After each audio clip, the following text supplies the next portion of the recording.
Wolven Soldiers. Dot. Dot. Blaze awakens to the sound of gunfire and explosions, taking a moment to recall where he is. He looks around a more impoverished and deforested city on the outskirts of the Amazon rainforest. Looking up, he sees a man standing over him in a plain green uniform, trying to get him up at gunpoint. The soldier suddenly being filled with holes as bullets tear into him. A red-haired woman in dark clothing appears and pulls Blaze to his feet, dragging him behind a building and throws aside an empty MP-40. Turning to him, she smirks. "Patriot, protect our men and women. Would you be so kind to reload my clips?" she asks calmly as bullets snap and whiz by. He grabs her M1 Garand clips, loading them with 30 caliber ammunition, handing them back quickly. Staring at her a moment, he shakes his head. "What's your name?" She smiles. "Soldier, my name is Sergeant McAlpin," she replies. "Well, Sarge, we can't let these terrorists win, now can we?" he says, picking up the M1 slung on his chest. Checking the chamber, he sees 7+1. Sergeant McAlpin loads the fresh clip into her weapon, taking the others from him, and fires at the enemy. Ducking back, she chuckles. "Close combat seems all but certain. Best try to keep them at a distance," she says, then leads the way. Suddenly Blaze shouts, "Watch out," as he grabs McAlpin, pulling her through an open doorway. The area being peppered with small arms and rifle fire. Falling inside the room, McAlpin rolls to her feet, aiming out the other entryway. He fires through the doorway several times from the ground. Ping! Getting up, he shouts, "Get out of here," as he reloads his rifle and gets against the stone wall. He brings the M1 Garand to his shoulder, taking aim. 1 down, 2 down, 3 down, miss, miss, he thinks as he pulls back into cover. She looks over at him. "There's nowhere to run," she shouts, forcefully taking a rifle from a soldier entering on her side. She kicks him away, firing 3 into him, then pivots back to the doorway as bullets zip past. A group of 20 or more enemy soldiers moving in on both entry points. Blaze shouts, "I'll hold them off as long as I can. You escape." She refuses. "We need to focus on one side and keep moving together, soldier," she says with authority. He quickly throws a couple grenades out his doorway, then moves over to McAlpin, taking cover at the shoulder-high wraparound stone wall just outside her door. He watches as the grenades explode, wounding several. Just then McAlpin yanks him down and a bullet bounces off his helmet. She smacks the top of his head, then takes aim. "There's a sniper out there," she says, firing. He clears his head. "What building and which floor?" She smirks.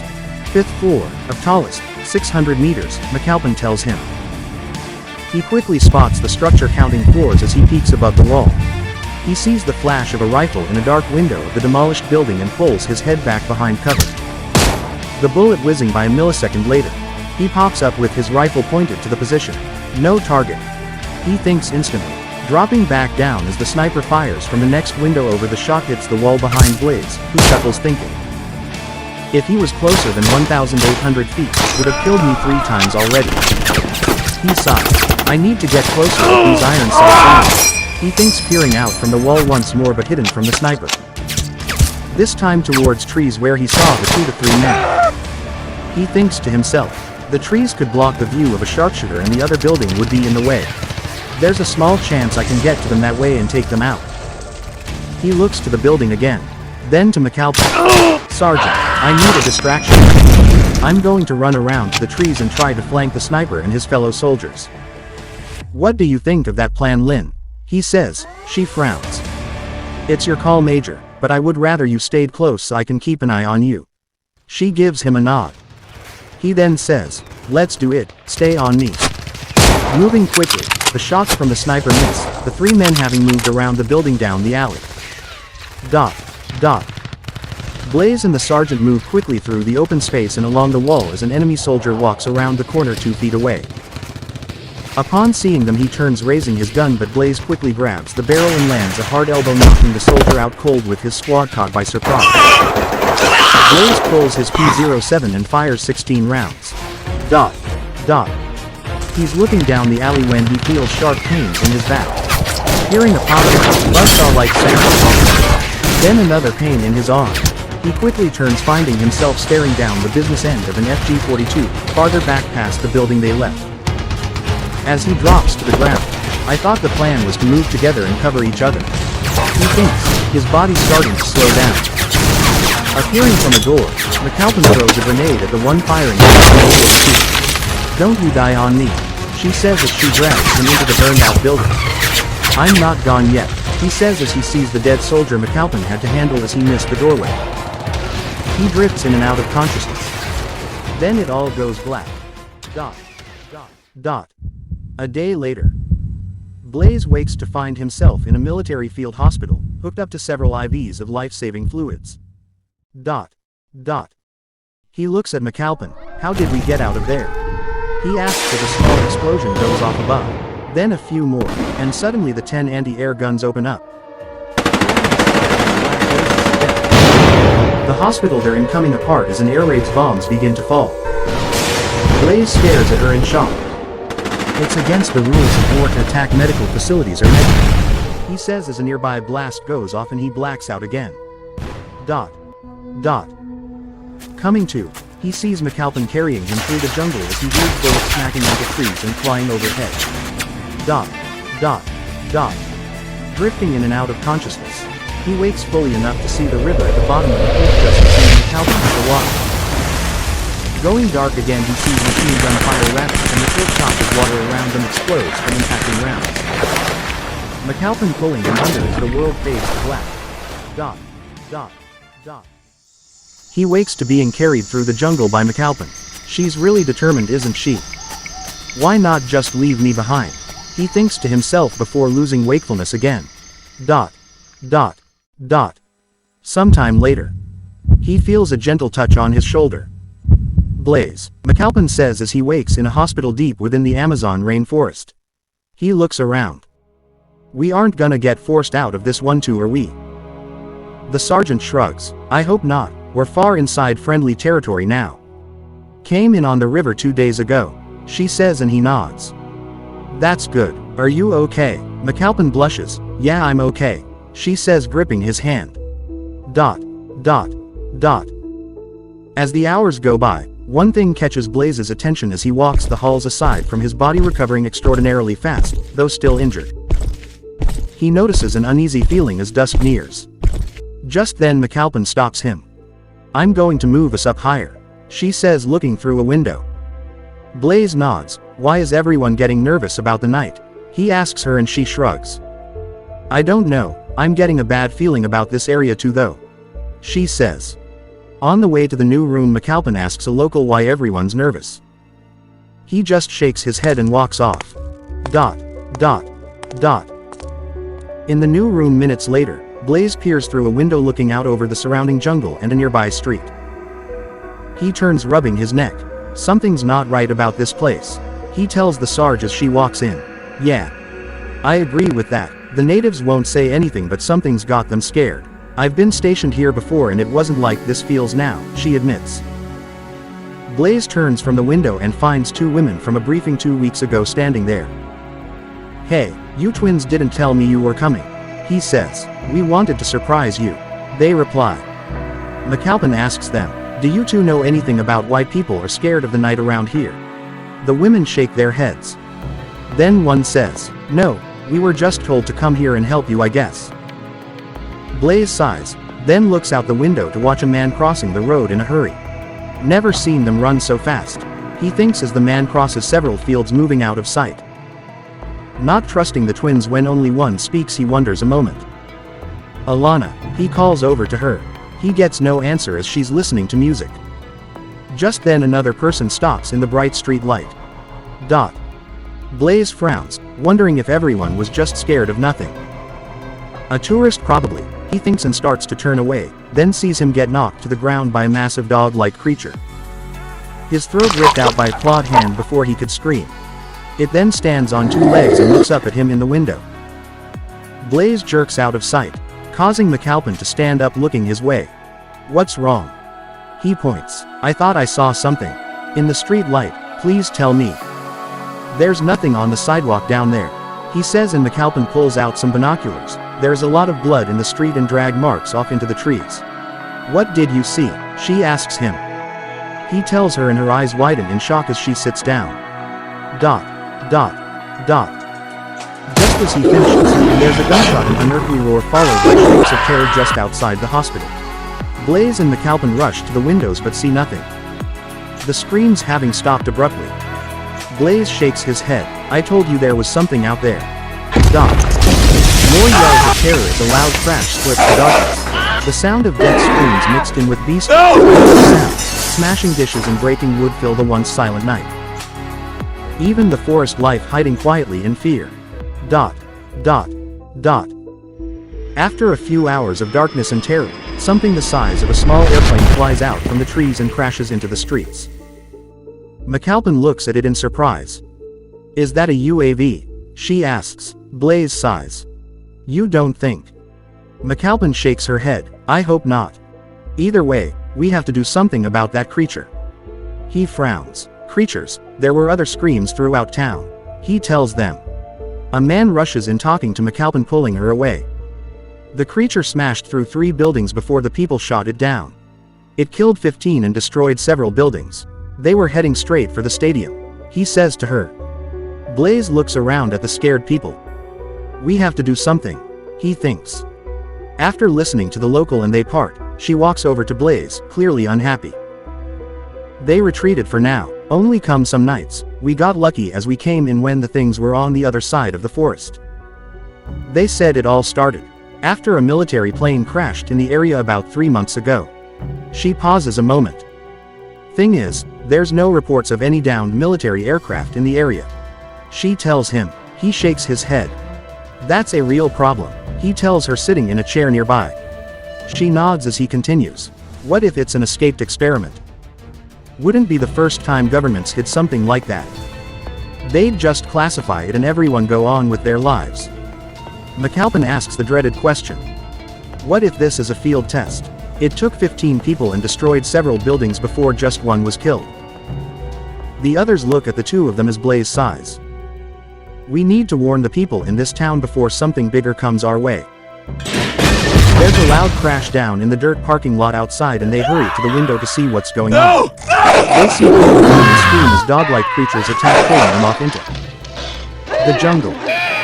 The screaming and horrifying animalistic sounds last till the sun rises, the creatures moving into the jungle as light starts filling the sky. Dot. Dot. Hours pass assessing the situation around town. Sitting at the window in their room. Blaze sighs. We need to get some rest and get ready for when they attack again. Do we have any weapons? McAlpin's shoulder-length red hair catches Blaze's attention as she speaks. Not much. Our guns are locked up and only the guards have the keys. We have a few knives and crummy bats but nothing else, McAlpin says, crossing her arms. He chuckles nervously. Okay, so we have our knives and a few baseball bats. We can't fight those things with those. Let's go down to the armory and see if we can get our weapons back. Everyone heard the attacks last night, he tells them. Amen to that, McAlpin replies.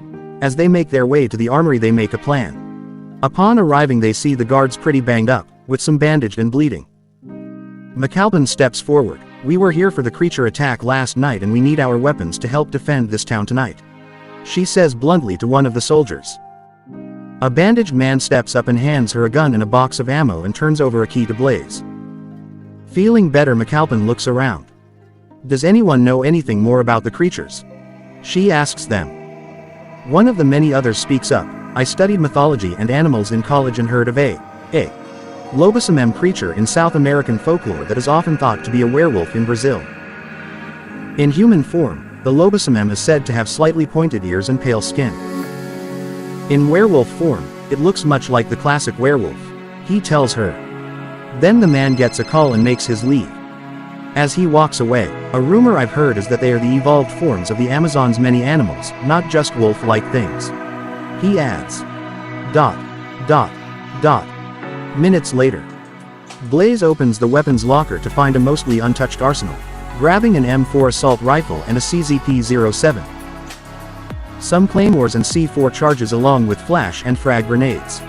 You guys grab what you need and then we set up for tonight, he tells them. Then pain from his wounds makes him double over, McAlpin moving to check on him. Nodding, Blaze decides to get some rest. He goes up to their hospital room. Dot. Dot. Dot.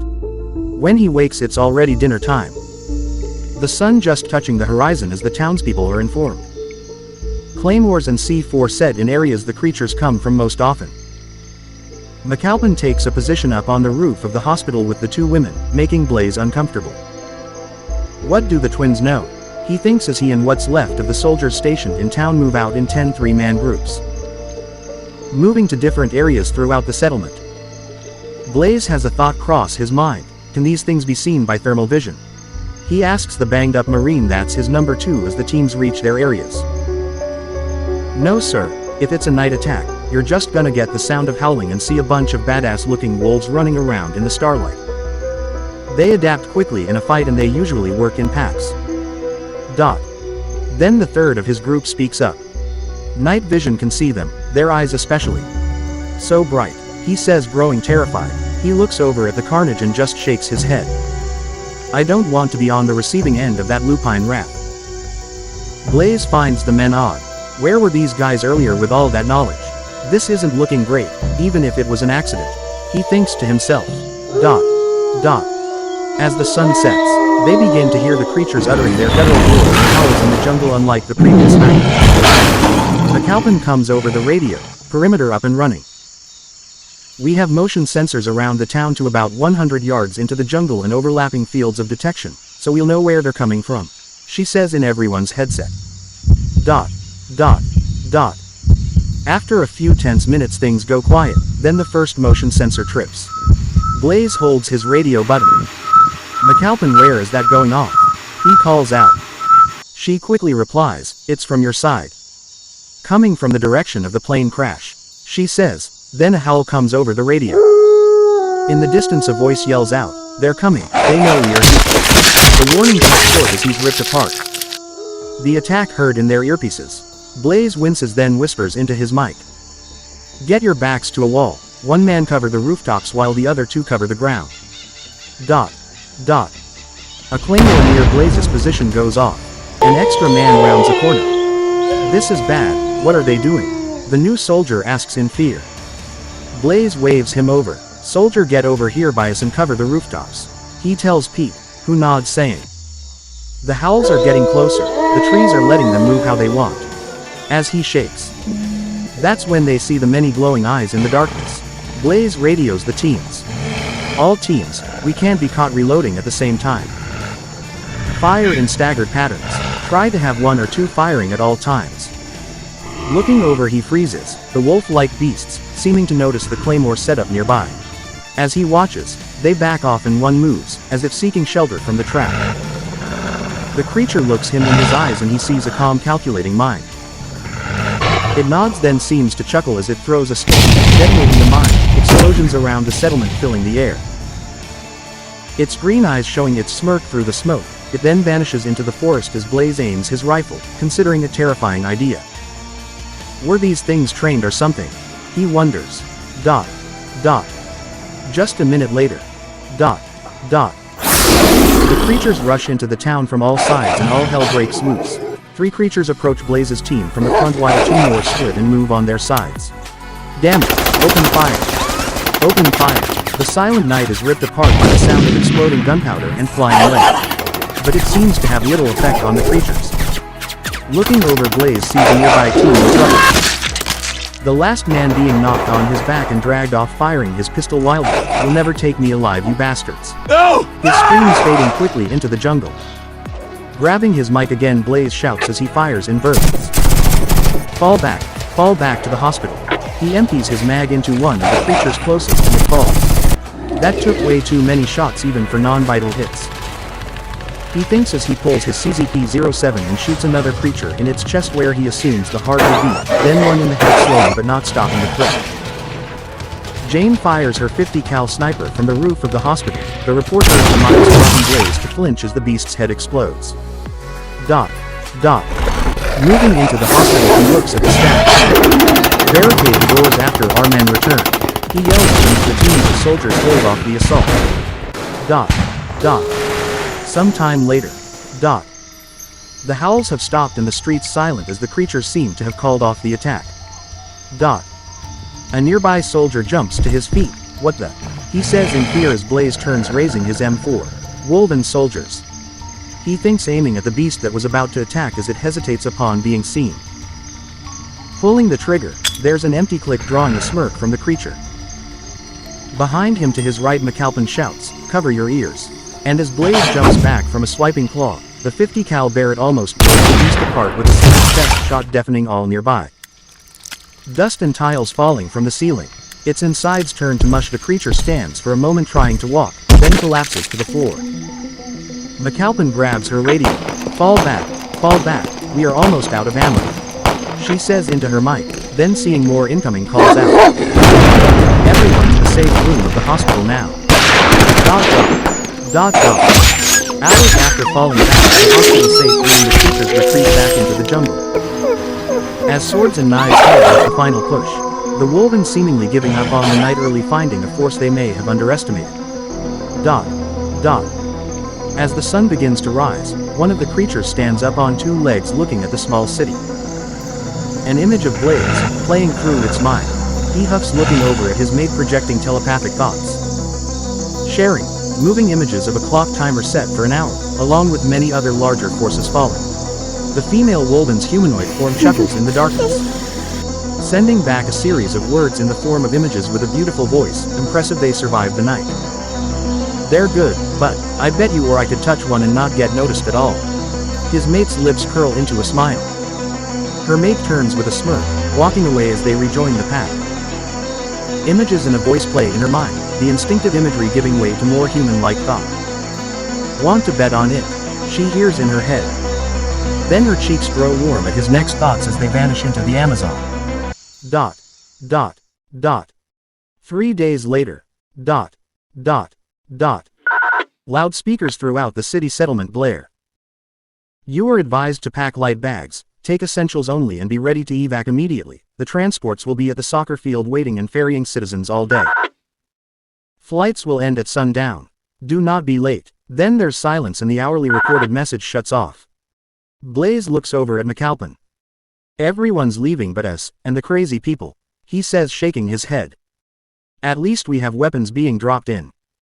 Unless those guys down there get them." He frowns, peeking out. Servicemen and a few higher-ups in America watch a hawk's eye view from a drone above the buildings across from Blaze. Men and women gathering in the streets, shooting at the hospital. Blaze dives for cover as an attacker appears on the upper level of the building across the street. Crawling to the concrete wall, he waits for silence, then returns fire, taking out the man. "What the? Why are they shooting at us?" he shouts to nobody in particular.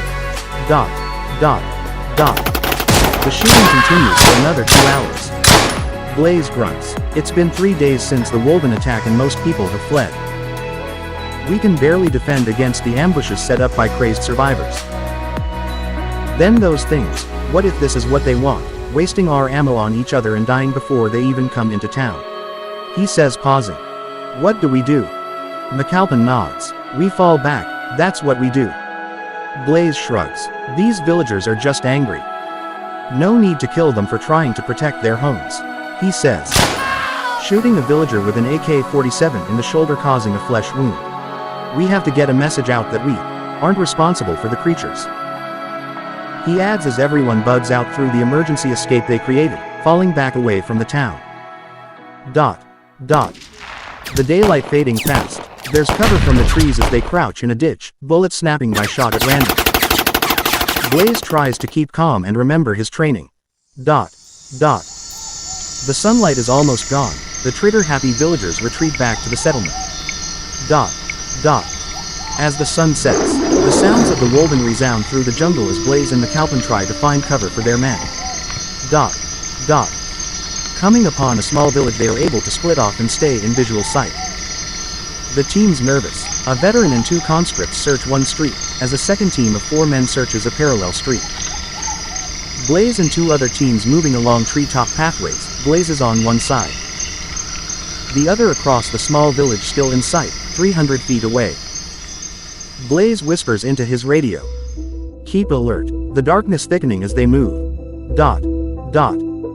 The team lead parallel to him on the other walkway reports in.